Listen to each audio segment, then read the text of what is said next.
Selamat malam, bertemu kembali dalam Renungan Malam edisi tanggal 26 Oktober 2023 bersama dengan saya, Penetua Milkawati dari Jemaat GKI Kandan. Doa dan harapan saya, semoga saudaraku sekalian selalu dalam kesehatan, kekuatan, dan perlindungan yang daripada Tuhan. Adapun firman Tuhan yang akan sama-sama kita renungkan pada malam hari ini terdapat dalam Bilangan 5 ayatnya yang kelima hingga ayatnya yang ke-10. Namun saya hanya akan mengambil 2 ayat saja pada bagian firman Tuhan pada malam hari ini, yaitu pada ayatnya yang ke-6 hingga ayatnya yang ke-7 yang saya bacakan bagi kita. Begini bunyinya. Berbicaralah kepada orang Israel, apabila seseorang laki-laki atau perempuan melakukan sesuatu dosa terhadap sesamanya manusia, dan oleh karena itu berubah setia terhadap Tuhan, sehingga orang itu menjadi bersalah, maka haruslah ia mengakui dosa yang telah dilakukannya itu, kemudian membayar tebusan sepenuhnya dengan menambah 1/5, lalu menyerahkannya kepada orang terhadap siapa ia bersalah. Saudaraku yang terkasih di dalam Tuhan kita Yesus Kristus, firman Tuhan pada malam hari ini menceritakan bagaimana Tuhan berfirman kepada Musa supaya Musa menyampaikan peraturan mengenai bagaimana hubungan seorang laki-laki atau perempuan pada bangsa Israel jika mereka berbuat salah terhadap sesamanya. Di mana jika ada seorang laki-laki atau perempuan berbuat salah terhadap sesamanya dan dia kembali kepada Tuhan serta mengakui kesalahannya, maka wajiblah orang itu memberikan tebusan atas perbuatan salah yang sudah dilakukannya. Dan peraturan bagi bangsa Israel ini bukan hanya mengenai hubungan terhadap sesama manusia, tetapi Tuhan juga memberikan beberapa peraturan bagaimana bangsa ini menyembah kepada Tuhan.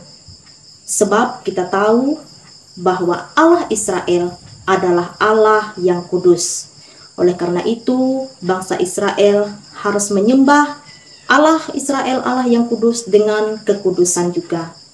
Kalau kita melihat pada ayat-ayat sebelumnya, bahwa kekudusan itu sungguh dijaga bagi umat Israel saat itu, sehingga bagi umat Israel yang saat itu mengalami beberapa kenajisan, seperti mengalami penyakit kusta, mengalami penyakit yaitu mengeluarkan beberapa lelehan, ataupun mereka yang menyentuh orang mati, itu dianggap najis dan tidak boleh mendekati kemah suci, karena mereka dianggap najis sebelum mereka membersihkan diri terlebih dahulu.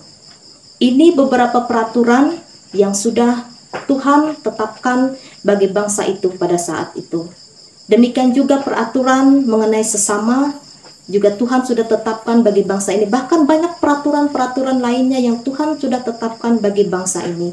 Sehingga dengan peraturan-peraturan yang sudah Tuhan ajarkan kepada bangsa ini dapat hidup tertib, teratur, terarah, bahkan dapat hidup kudus di hadapan Tuhan kita Yesus Kristus. Tetapi Bapak Ibu Saudara yang terkasih di dalam Tuhan kita Yesus Kristus, jika melihat pada kedatangan Tuhan Yesus ke dunia ini, di mana Tuhan Yesus datang untuk menebus setiap dosa umat manusia yang percaya kepadanya, kita melihat beberapa hal yang Tuhan Yesus lakukan, dan hal ini berbanding terbalik dengan apa yang diajarkan kepada bangsa Israel saat itu, di mana kita mengetahui dalam cerita-cerita mengenai Tuhan Yesus Kristus yang datang ke dunia ini, di mana beberapa mujizat-mujizat yang dilakukan oleh Tuhan. Tuhan Yesus Kristus menyembuhkan mereka yang saat itu menderita kusta. Bahkan Tuhan Yesus juga telah menyembuhkan seorang wanita yang saat itu mengalami pendarahan selama 12 tahun. Bahkan Tuhan Yesus juga membangkitkan orang mati. Hal ini berbanding terbalik dengan peraturan yang sudah diajarkan kepada bangsa Israel saat itu. Bahkan mengenai jika kita bersalah terhadap sesama kita, kita diajarkan untuk selalu mengampuni. Bahkan bukan sekali mengampuni, tetapi berkali-kali untuk mengampuni. Saudaraku yang terkasih di dalam Tuhan kita Yesus Kristus, firman Tuhan pada malam hari ini mengajarkan kepada kita bagaimana kita harus hidup rukun, damai dengan sesama kita. Jikapun ada di antara kita yang mengalami permasalahan atau perselisihan dengan sesama kita, kita diajarkan untuk boleh menyelesaikan semuanya itu dengan kasih, dengan hati yang senantiasa selalu mengampuni dan tidak menyimpan dendam, seperti yang sudah Tuhan Yesus ajarkan kepada kita. Bahkan Tuhan Yesus juga mengajarkan kepada kita supaya kita boleh hidup damai, tentram dengan sesama kita. Kita dijauhkan dari segala perselisihan, pertengkaran, pertikaian di dalam kehidupan kita. Seperti yang juga diajarkan kepada umat Israel saat itu. Umat Israel diajarkan untuk bisa hidup damai dengan sesamanya. Bahkan diajarkan supaya bisa menjaga kekudusan hidupnya di hadapan Allah. Karena Allah yang kita sembah adalah Allah yang kudus. Karena itu wajib atau harus bagi kita untuk menjaga kekudusan hidup kita di hadapan Allah. Dan kita juga diajarkan untuk selalu mengasihi sesama kita, bahkan selalu memberikan pengampunan kepada saudara-saudari kita yang bersalah kepada kita.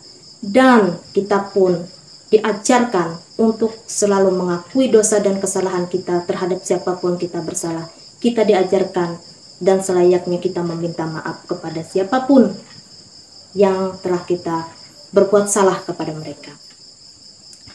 Bapak Ibu yang terkasih di dalam Tuhan kita Yesus Kristus, melalui firman Tuhan pada malam hari ini, biarlah senantiasa kita diajarkan dan diajak untuk selalu hidup damai, hidup mengasihi sesama, terlebih-lebih selalu menjaga kekudusan hidup kita di hadapan Tuhan, sehingga hidup kita boleh layak dan berkenan bagi kepujian nama Tuhan kita Yesus Kristus. Tuhan memberkati kita dengan firman-Nya. Amin.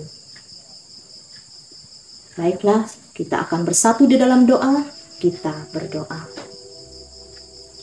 Tuhan Allah Bapa kami yang bertahta di dalam kerajaan sorga, kembali lagi kami datang merendahkan diri kami di hadapan-Mu, seraya mengucap syukur atas segenap berkat penyertaan Tuhan di dalam kehidupan kami.